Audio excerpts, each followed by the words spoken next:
Hey, it's your Pan-African World Diaspora Champion, Trish Adora, and you are watching O-Face Wrestling. Hey guys, it's your girl Red Velvet, and you are watching O-Face Wrestling. Hola todos, soy la fashionista Roche Chanel, and you're watching O-Face Wrestling. Smooches!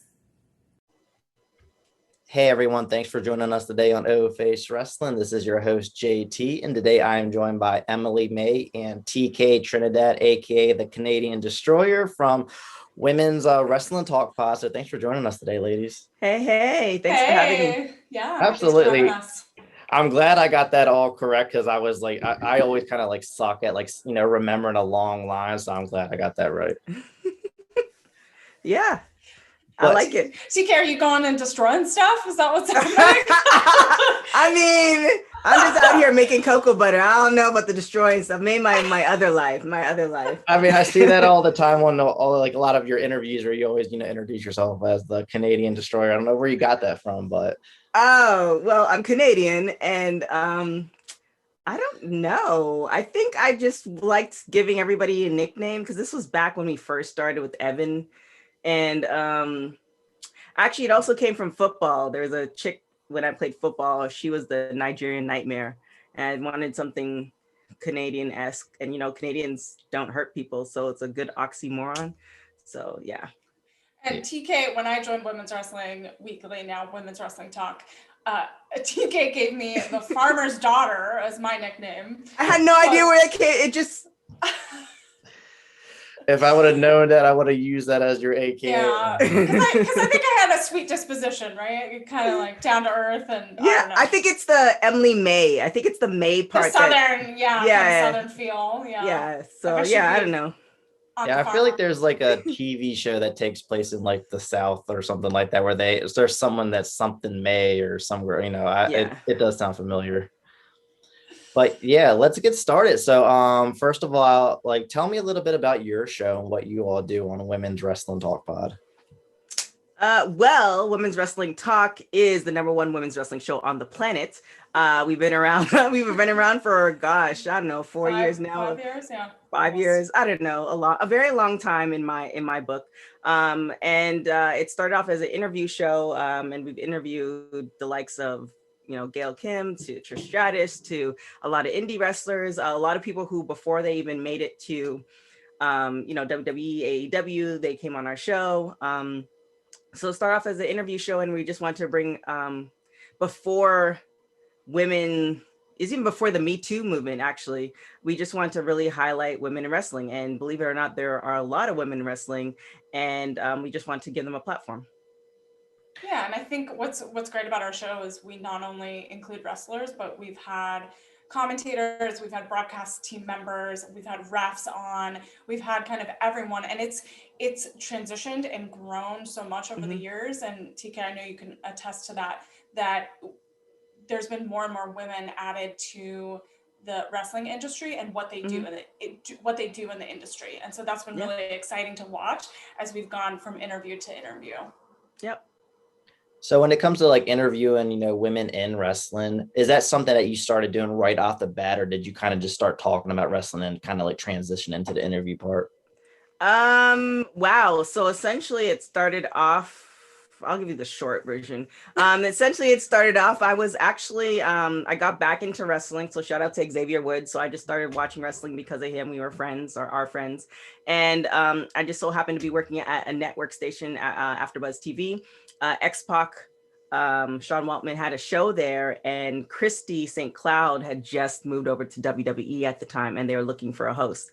And I had randomly said maybe 3 months before that I like wrestling, and they plugged me in, and it was a lot in the beginning, but I really just appreciated WWE because my friend Xavier was on there, not like I was toting it, but it's I just wanted to show support. And because of being on that show, I learned so much. So through that show, they actually came up with the idea of women's wrestling, and then we tweaked it. And then maybe 3 weeks later, Women's Wrestling Weekly was born, and then it's morphed into Women's Wrestling Talk. And it's like I said, there's been a lot of amazing people have been on the show. You can highlight Thunder Rosa. before Mission Pro, before all that stuff. She came on the show twice, and she was amazing. She is amazing. And just to see what she's doing now and how she's pushing women's wrestling, and see her on AEW, it's like, I feel like, she's living the dream for a lot of us. So it's really nice, how that all came about. So, shout out to AfterBuzz TV, and shout out to X-Pac for sure. Yeah, for sure. Yeah. I mean, it's kind of incredible because we've had talent on, and we've talked to them before they get signed to NXT, before they go to AEW, before they go to Impact. And we kind of have like magical powers on our show, and there's kind of like a magical feeling that guests get, where we kind of give them a platform to speak about their experience in the industry and what their dreams are for the future. And what's really exciting is when we look back at the interviews and clips and the people that we've spoken to, some of those dreams have come to fruition. Yep. And it's incredible. Like we spoke to Aja, who's like the ref in WWE, and we talked to her right before she got signed, and like obviously she didn't say anything, but there was something in the air that we knew something was possible, and that like history was going to be made. And that's what's so special about Women's Wrestling Talk, is we're moving the marker closer and closer to have a more inclusive industry by just the conversations we're having. Oh yeah, absolutely. I could definitely relate to like the whole like interviewing wrestlers when they're in the indies, and then seeing them kind of move on to, the bigger stage and stuff like that. I don't know if you're familiar with her, but I've had Cameron Burnett on my show 3 times, and she's actually like a big fan of the show. Like, she told me the last time I recorded with her, she listens to my show all the time. And due to the process of me just having her on the show so many times, we ended up becoming pretty good friends. And now she is in NXT now, and I thought that's like the coolest thing. I know someone who's in NXT, and just seeing her dream come true and stuff like that. And it's funny that you had mentioned Thunder Rosa, TK, because me and Emily were actually talking about her right before the recording, and I actually kind of have a funny story about this, and I'm kind of embarrassed, but like, okay, when I first started interviewing wrestlers, Thunder Rosa was one of the first ones I got, and this was when I just got into indies wrestling, so I wasn't like too familiar with a lot of the names out there at the time. So when I interviewed Sophia Lopez from WoW, she actually asked me, she's like, hey, do you want other women from WoW? And I was like, sure. So she's like, well, how about the Serpentine? On the indies, she's on Thunder Rosa.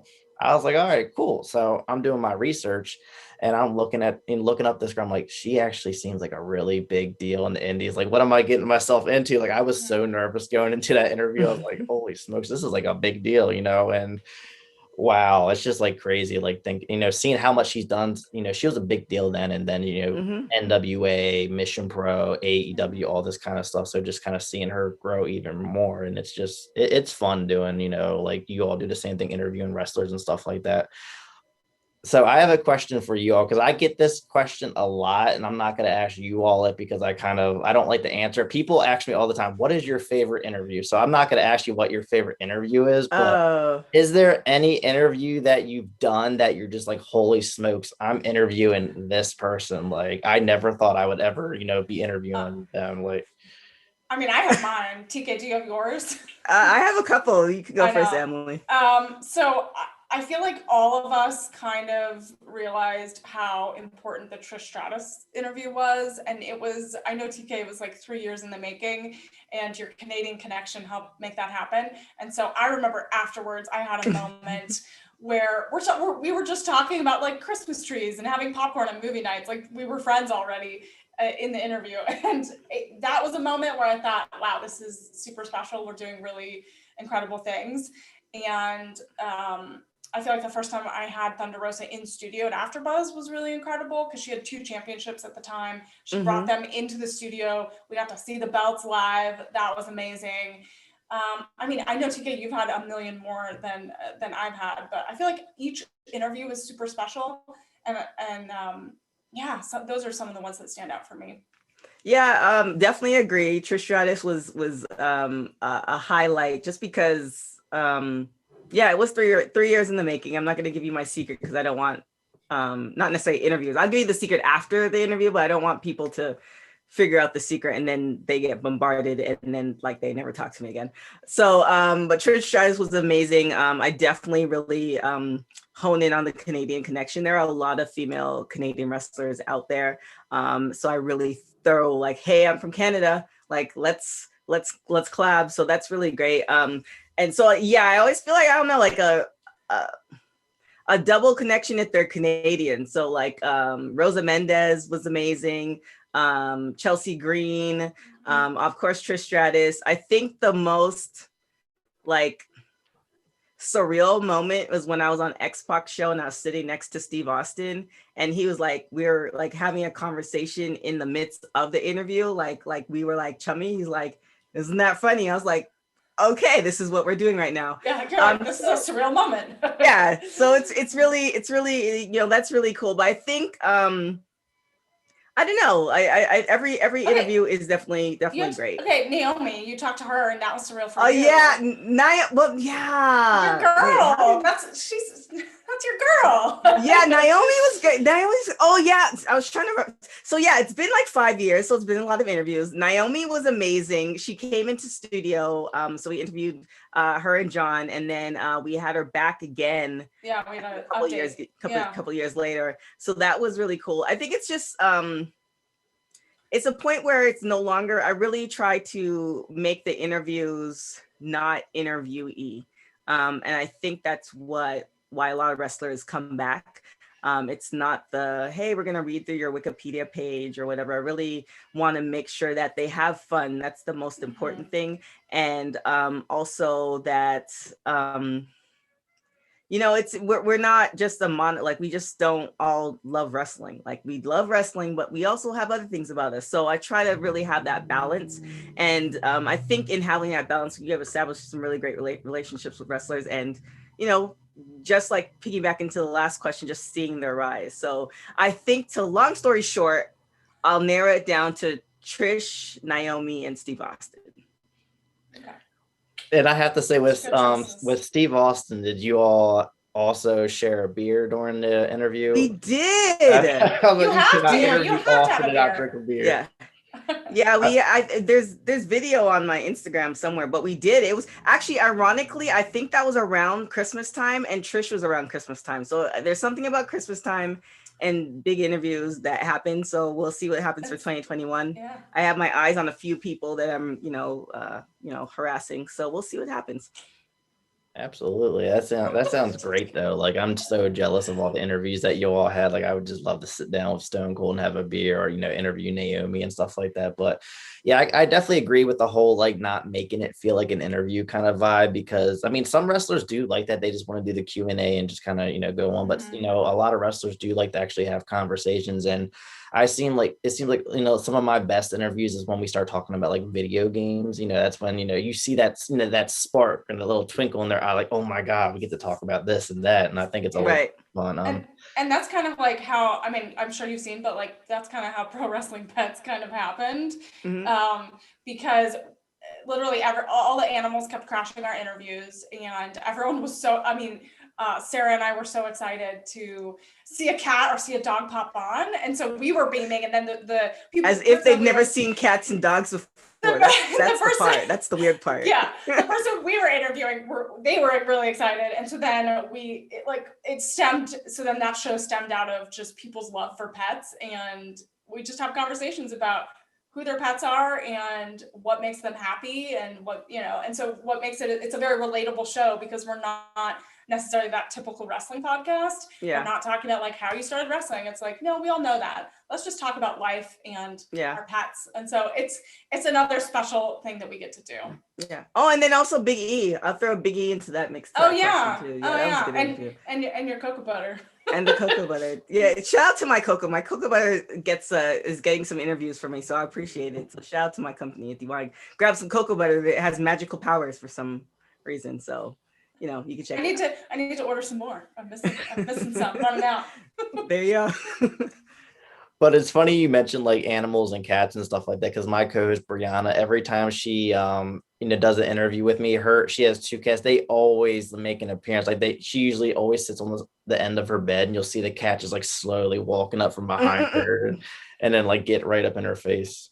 It's what happens, but it makes for fun conversation, because when you're pet parents, you have a lot in common. Exactly. And I mean, like wrestlers, they get, all their interviews are usually wrestling questions. So I'm sure they get really excited to talk about something that they're passionate about outside of wrestling. So I definitely can understand that. So now I wanted to kind of like, start talking about like a little bit about like wrestling and stuff like that with you also. Recently we did see women for the second time main event WrestleMania. This was Bianca Belair versus Sasha Banks. So tell me a little bit about your thoughts on this match. Cause like the one thing, like a lot of people like were kind of torn because everyone loves Bianca and everyone loves Sasha. It's rare for like people to cheer against either one. And me personally, I'm a big Sasha fan. I wanted her to hold the title until the day she retires. But then there's Bianca, who I love, and she deserves, the title run.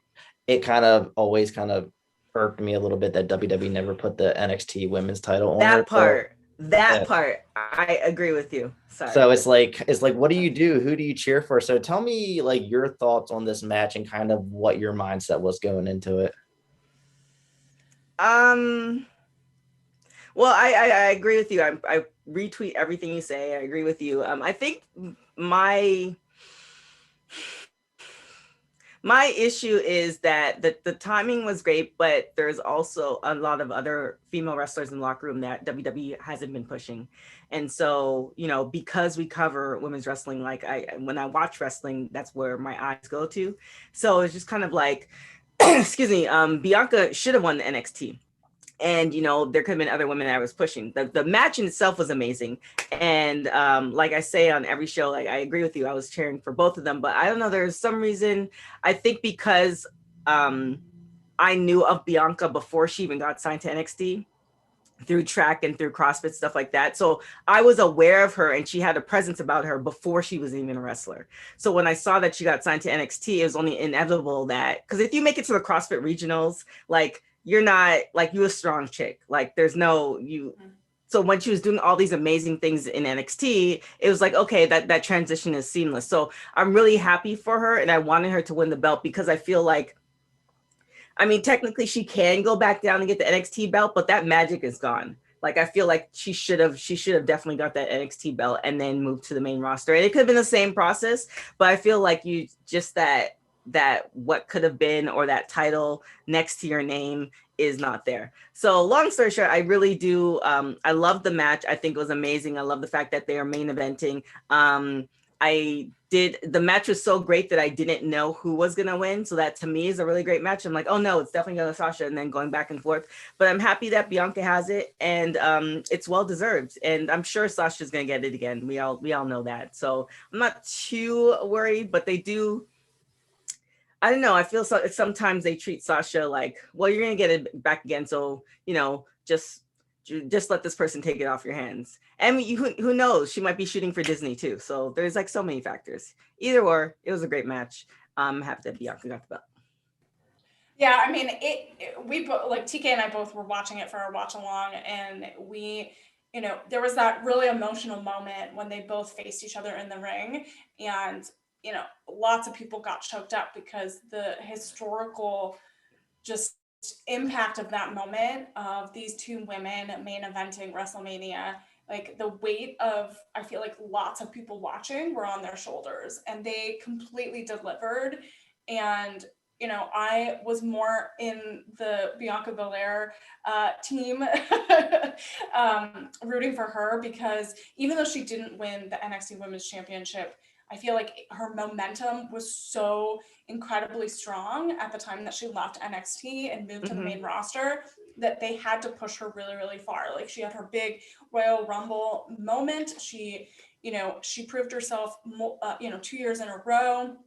And then with her big win at Royal Rumble, like, she already placed, her, how much she is an asset to the women's roster. She already proved herself, and I think her reign is going to be very significant. I think she's going to continue to change the game. And yeah, she's incredible. We've talked a lot about it before, about how she is truly herself, and she's unapologetically herself. And you don't necessarily get that so much in wrestling, where you have lots of glitz and glamour and stuff like that, but she is truly herself, and you see that in everything that she does. She's taken, her training with CrossFit and track and field, and her history of just her pure athleticism and strength, and has put that in everything that she does. And so I think Bianca Belair is truly the next big star at WWE, and she's going to continue to get belts, and this is just the beginning. And TK knows that I've said that since like NXT when she first debuted. Mm-hmm. Yeah, like I could see Bianca being kind of like the Rock of the women's division. Like she has so much star power. She looks like a star. She acts like a star. And I remember like, I don't know if you all remember back when during takeovers, like right before the takeover, they would record dark matches, and then they would put them on the following NXT episode. There was a dark match between Bianca Belair and Dakota Kai. And this was Bianca's like first time competing in front of like an NXT crowd, very large stadium of, full of people. And she came out just looking like a star, all this confidence. And I'm like, you know what? She's going to be a star, because it's one thing competing at Full Sail in front of like a couple hundred people or however amount of people there. But when you're in like a large stadium, it's a completely different atmosphere. And she just came out just like looking like she owned the place. And I was like, she is going to be a star. If WWE does not push her, they are missing out on this opportunity. And like you said, TK, like there's plenty of women who WWE has failed to push in the past. And I was kind of getting a little worried, are they going to do this with Bianca? Because they had constantly like pushed her to the side in NXT. Like I thought she was going to get added to that WrestleMania match with Charlotte Flair and Rhea Ripley as a triple threat, and they didn't. They literally pushed her out, and I was like really scared. And then when she came up the Raw, she kind of was just like, Montez's wife, like she wasn't her own thing. And eventually they finally like built her up, and they finally did. Yeah. So, and I think it was in all good time, and at the same time, because I understand, you got that mainstream crowd in WWE, you need to kind of introduce the characters. Exactly. Like, I think they did it. I think, in the best way that I think they could. Like they slowly introduced her and slowly made like the mainstream fans appreciate what she does and what she brings to WWE. So I feel like they did, like, you're right, it did at first kind of, they introduced her in an interesting way where like she wasn't necessarily her individual persona and stuff like that. She was attached to her husband, but I feel like she broke apart from that, and is changing kind of what that means. Exactly. And like the other thing too is like, I know NXT is a lot bigger now than it was back in the day, but a lot of fans get a little upset when someone comes from NXT to Raw or SmackDown and they don't push them to the moon right away. Like you need to take that time, because I remember back in the day when Paige came up and won that Divas title immediately, I was really excited because I was a fan of NXT. I was a big Paige fan, but a lot of people didn't know who she was. And they're kind of like, who the hell is this girl, and, beating AJ, and, that was. I also think that's the fault of WWE. I think I had said this. We have a news thing on IG Live, and I had said this like NXT UK. Like, there's a lot of people who don't know what's going on. I don't even know what's going on to the point. And it's like, why can't WWE on their SmackDown or Raw even do a 30-second montage of what's going on? If you did a 30-second montage of, when Bianca was at NXT, or when Paige was at NXT, and now you're at least like, okay, well, this is what also is happening. And if you thought, if you gravitate to this person, the person's look or the person's outfit or the moves the person made, then it might, prompt you to go and watch NXT and to like see. But if you don't go to those platforms yourself and you just watch Raw and SmackDown, you have no idea like there is an NXT that exists. So I think, WWE is definitely doing those two brands a disservice by not 10 seconds. Just post a picture of the champion, like do something so that people like know what's going on. I think to kind of get back to Bianca Belair, and I know we talked about how we're upset about her not getting an NXT championship run. I think there is the possibility that she gets all the other belts in the main roster and then comes back and gets the NXT one. We've seen it happen. Finn Balor. But it's not the same. But the thing is, like, but I feel like it's NXT like getting your high school degree when you're 35. Like, okay, that's great. I'm happy for you. We can't Congratulations. think of NXT. We can't think of NXT as a developmental brand anymore because I'm not even saying it's a developmental brand. It's just like they missed out on the opportunity. It's just kind of like you missed out on the opportunity to graduate when you were 18 and walk the stage and be youthful. I think it's still there. Yeah, but again, you can get your high school degree at 35, and I'm proud of you. But it's not the same feeling. You've done lived pretty much half your life. So I mean, I agree with you. I hope she does get all the belts, and I think she definitely is a position too. But yeah, it's not. It'd be like y'all could have done it. You could have did that 10 years ago. Exactly, because like when, I know Charlotte Flair won the NXT Women's title when she was down there, but when she won it again, it just didn't feel right to me, because NXT, even though it is its own brand, it still feels like underground to me. It still feels like that hardcore fan thing, and Charlotte Flair had gotten so mainstream, it just didn't feel like she really fit well with that brand, even though the possibility of all the dream matches, like her and Io had a great match, and it just to me, it still has its own identity. And even though it's not developmental, it's still like that hardcore fan kind of stuff. And when you introduce like a mainstream wrestler into it, it just kind of feels a little off. I mean, that's just me, honestly.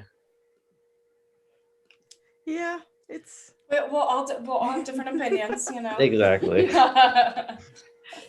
But now the next topic I wanted to move on to, the AEW women's division. Now, I know for a while they really weren't pushing them too well, but I know as of late they have. And I just want to get your opinion on, like, what are some of your favorite wrestlers in AEW, and what are some of the wrestlers that you want to see become like really big stars in the future?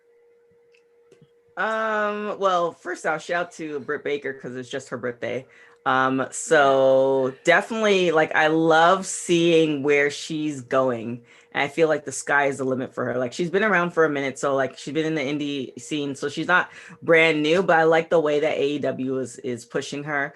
I want to say Thunder Rosa, but I don't know. Like, I'm dying to know what these contracts look like behind the scenes. So I don't know. Like, I know she's technically part of NWA, so I don't know if we can say she's part of AEW, but I really want to see,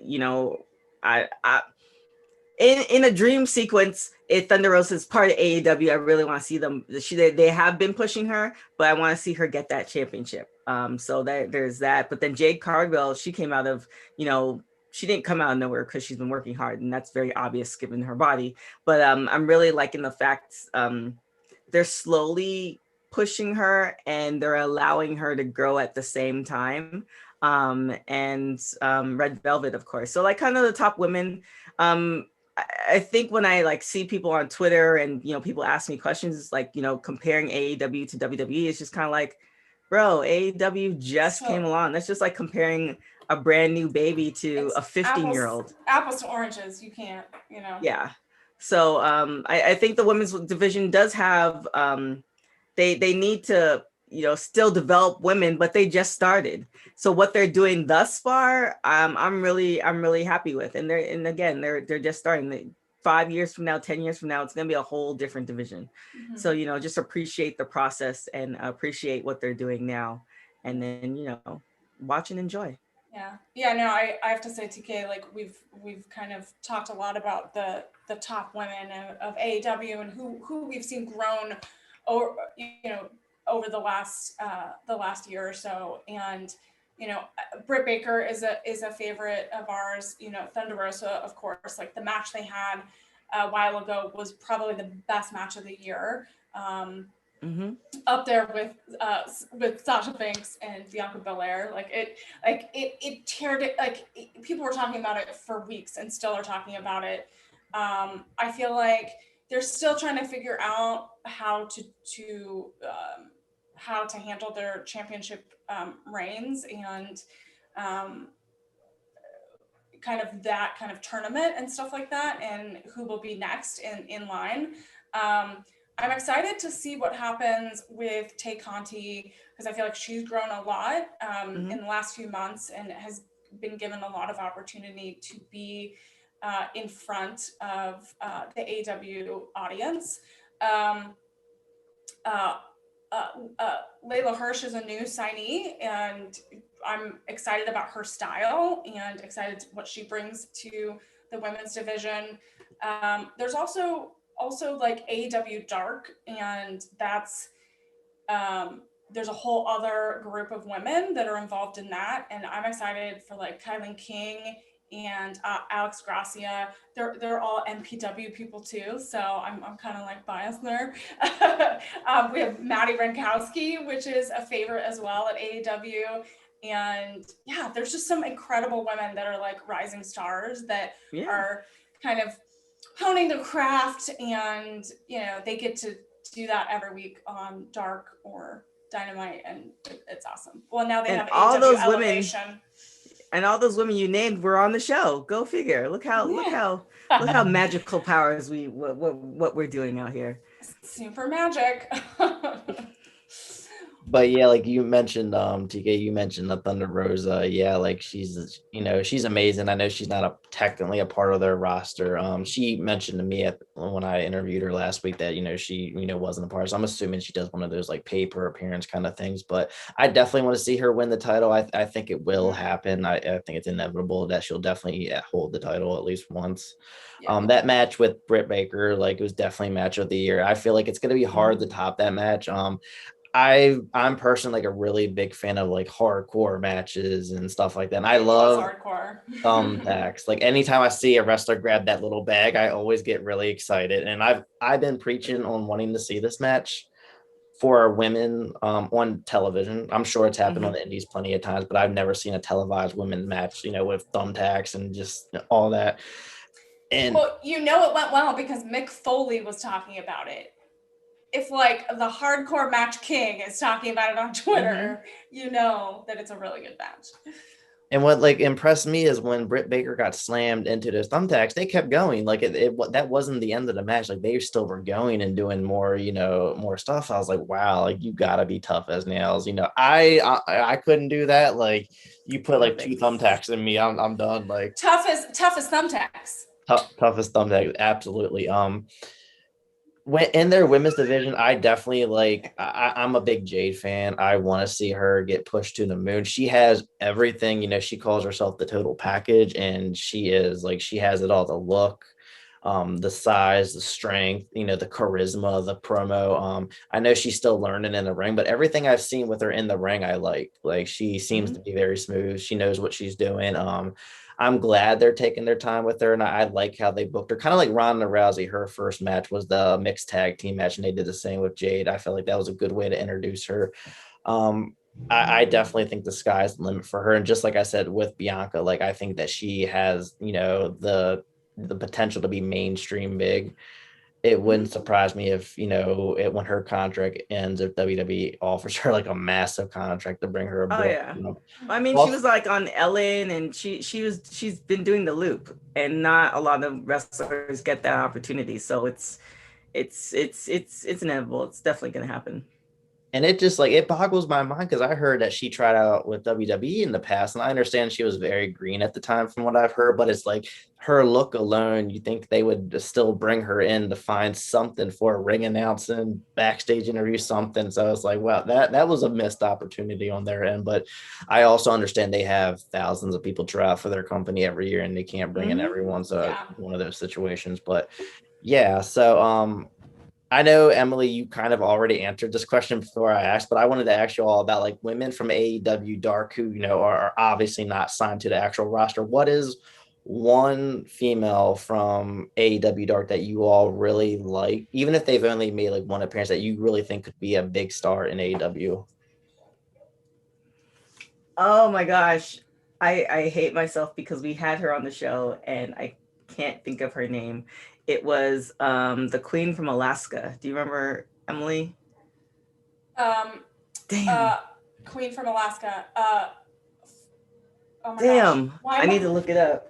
Because I feel like she has like the best, like a really great look. This is terrible, but when you do so many interviews, Freya the Slayer. That's it. There you go.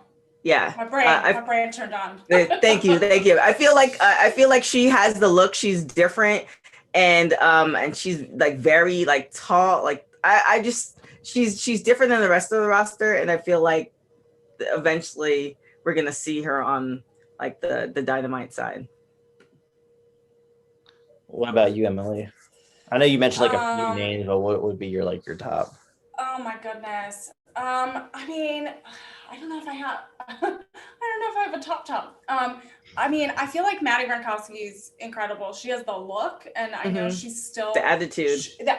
She's kind of newer to the business, and so I feel like this is a great platform for her to learn and grow.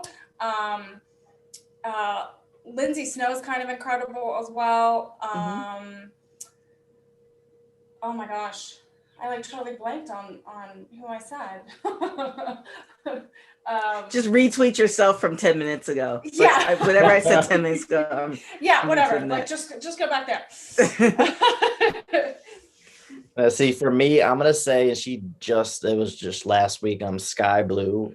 She has been making a big name for herself on the indies. She actually, like, when I had her on my show, and that episode blew up and it got over 1,500 views, and I'm thinking like, wow, like people really like this girl. And just that little wink that she did on TV, she just oozes with confidence, and I just see like a big star out of her. I love the look with the baseball cap, backwards and stuff like that. I think that, she's gonna be a big star somewhere, WWE, AEW, Impact. Like someone's gonna gobble her up and notice her because she's making a lot of noise. And I know GCW, I sponsor them a lot. They're really high on her as well. I love how diverse the AEW women's roster is. Like not only by like backgrounds and personalities, but like you said, there's like the diva look, and then also like the opposite. Alila Hirsch. Yeah, Alila Hirsch versus like Maddie. It's like very different styles, but they have the competitive athleticism to like take them really far. So I love how it's incredibly diverse and well-rounded. Exactly. There's a wrestler, in on that roster for everyone, because everyone has their own kind of taste on what kind of style they like, whether it's in ring or character or something like that. So they have a little bit of everything there. So TK and Emily, that wraps up all the topics that I had for all of y'all. I just want to thank you both for joining me today on O Face Wrestling. Thanks for having us. Thanks for having us. Absolutely. Did you want to share your social media with all the listeners so they know where to find y'all? Yeah, so you can definitely check out our website, www.talkpod.com. We have a ranking blog out there that's really, really cool. I definitely suggest you guys go and check it out, comment, all that good stuff. All our social media, WWT Pod, Instagram, Twitter, Facebook. And we have a show. We have an interview show every other Tuesday, and then we have our pet show every other Monday, and then we have commentary and just a lot of stuff happening. So make sure you just check all of that out. And then also we have a news, which is our IG Live on news every Thursday at 6 o'clock. 6 o'clock. I was like, wait, was it 4? And then you can follow me on everything at TK Trinidad. Just Google me and everything will pop up.